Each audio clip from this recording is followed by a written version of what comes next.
We picked up some bookcases on Craigslist, and we're going to put it against this wall over here. Since we were doing it, we thought we would take the opportunity to seal the wall and to add some insulation. I don't want the wall to be too thick because I don't want to give up the square footage in my workshop area. My goal is to build a wall about 1.5 inches thick and fill it with foam insulation.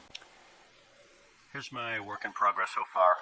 This area here where the cabinets are going to go, I've just got 2 sheets of foam with a couple wood cleats to secure the cabinets.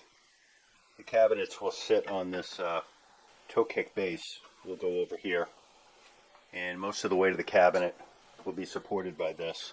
And I just need some wood up here to screw to make sure the cabinets don't fall forward. So from an insulation point of view, this wall is below grade. If you go outside, the top foot or so is exposed in this area, and then you are below grade for the next 6.5 feet or so. And from what I understand, when you get around 5 feet below grade, which is around here, the earth is about 50 degrees year round, and that's good all over the planet. And here in my basement, I basically stay in the 60s, and of course I'm talking Fahrenheit. The winter time it might be the lower to mid 60s, and the summertime it might be mid to upper 60s.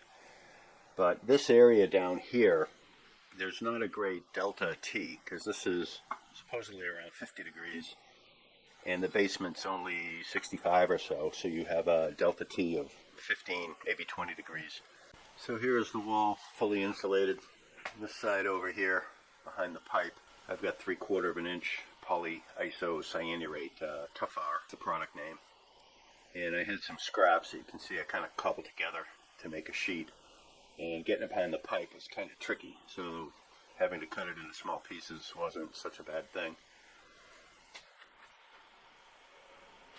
Over here where the shelves are going to go, I decided to go with 2 horizontal cleats.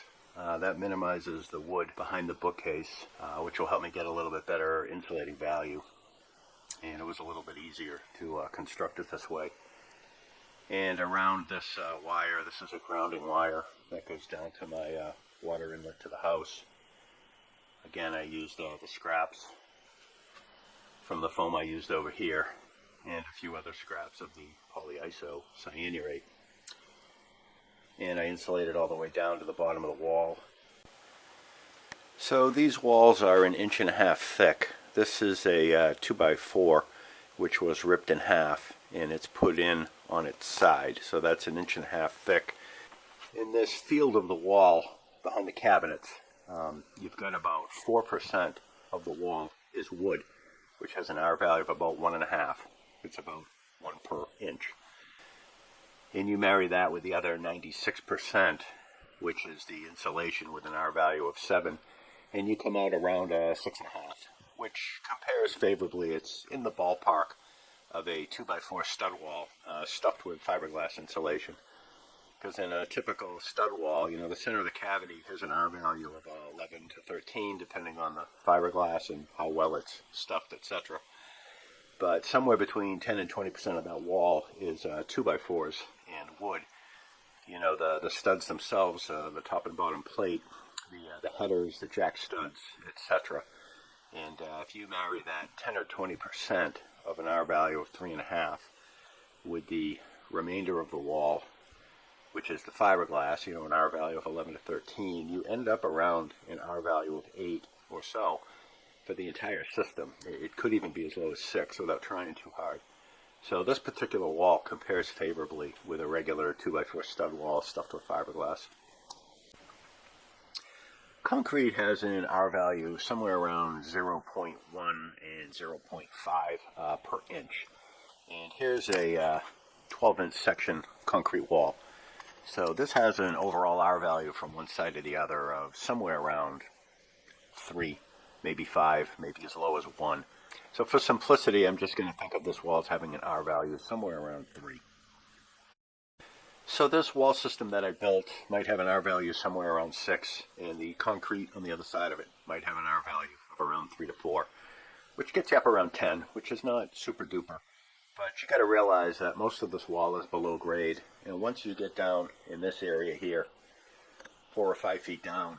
The other side of the wall is held at a constant 50 degrees Fahrenheit all year round. And an R value of 10 across a 10 or 15 degree delta T, there's not a lot of heat traveling through the wall down here. So I'm not sure the insulation down here is really doing me a heck of a lot in terms of saving me any money, but it's the right thing to do. So here are the cabinets installed. I've attached it to the back wall with 7 anchor points. There's 4 of them up at the top. And they're tied into the cleat on the wall up there. And then down here at this cleat, I have an additional 3. There isn't one on this side, but there is one on this side and over here. And the way I did it is there's an 1.5 inch screw going into the cleat this way through this bracket. The bracket kind of acts like a washer. This is just 1/4 inch plywood. And then there's a 3/4 inch screw going sideways into the carcass of the bookcase. And the tops and bottoms and sides of the bookcase are 3/4 inch plywood. The 2 center pieces here are screwed together. You can see a screw here, and there's alternating up and down. Here's the wall finished. I got the shelves up, and I'm starting to populate it and reorganize a lot of my junk. Over here in this corner, I usually lean tall things like my levels and lengths of pipe. I covered the insulation with a product that's a 1/4 inch thick hardboard with a coating on it that's white, and I think it looks pretty good, and it's thin. My main goal was to protect the foam insulation from getting dented and dinged. Well, here's the project finished. I appreciate you stopping by. Please let me know what you think. I hope maybe I shared some information that you find useful. Take care, and I'll see you on the next one.